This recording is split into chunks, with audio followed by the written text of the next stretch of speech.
দুনিয়াতে কোন পুরুষের সর্বশ্রেষ্ঠ অর্জন কি?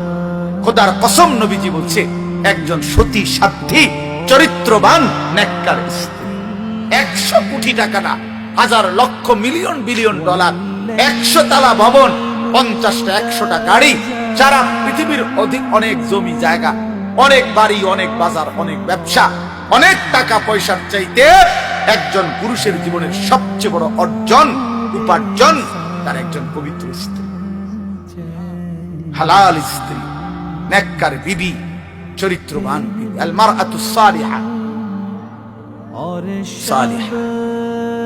আল্লাহর নবী সাল্লাল্লাহু আলাইহি ওয়াসাল্লাম বলেছেন, এজন্য বেহায়া নারী, বেপর্দা নারী কোন পুরুষের জন্য, কোন ঘরের জন্য, কোন সমাজের জন্য লানত, অভিশাপ, অভিশাপ, অভিশাপ। ওই ঘর জাহান্নামের আগুন, ওই পুরুষের জিন্দেগি জাহান্নামের আগুন, ওই ফ্যামিলির জিন্দেগি জাহান্নামের আগুন, যে ঘরের নারী অসৎ, চরিত্রহীন, পরকীয়ায় আসক্ত, বেপর্দা, বেহায়া। আল্লাহ তাআলা আমাদেরকে হেফাজত করেন।